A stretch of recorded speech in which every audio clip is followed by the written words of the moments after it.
કે physical work ઘણું ઓછું થઈ ગયું છે, ઘર હોય કે ઓફિસમાં હોઈએ આપણે બેસવાના કલાક વધી ગયા છે, તો આવા સમયે શું સ્પાઇનને પ્રોબ્લેમ થતો હોય છે?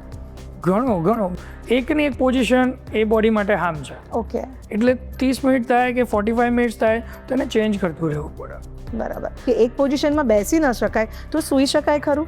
ના જ સુવાય ને. એમાં તો કેવું છે, સુવામાં તો આપણે પોઝિશન ચેન્જ કરતા જ હોય. હા, પડખું ફરીને થતા જ હોય. ઓકે, પડખું ફરીને સૂઈએ જ છે, પણ પડખું ફરીને ખોટી રીતે નહીં સૂવું એ પાછું મહત્વનું છે. ઓકે, 2 પગ જોડે રહેવા જોઈએ, એની વચ્ચે પીલો રહેવો જોઈએ. પછી એક પગ આગળ, એક પગ પાછળ, એક હાથ આમ, તો એ ખોટી પોઝિશન છે.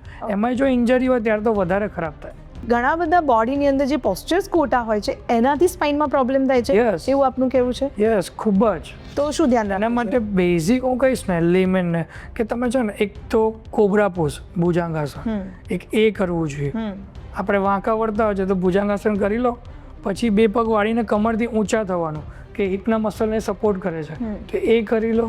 પ્લસ બીજું કે ડૂકીને કેવું છે, નેક એટલે એક સૂઈ જાઓ સીધા અને નેક છે ને લટકાવી દો થોડી વાર, હાર્ડલી 5 મિનિટ. ઓકે, કારણ કે કોન્સ્ટન્ટ એને આમ જ રહેવું છે, અચ્છા, તે મસલ બી એ ડાયરેક્શનમાં થઈ જશે, ઓકે, એને હેલ્પ કરવા લાગશે.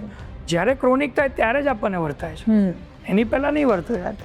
આ જ માહિતીને વધુ વિગતવાર જોવા માટે નીચે આપેલી લિંક પર ક્લિક કરો અને ચેનલને સબસ્ક્રાઇબ કરો.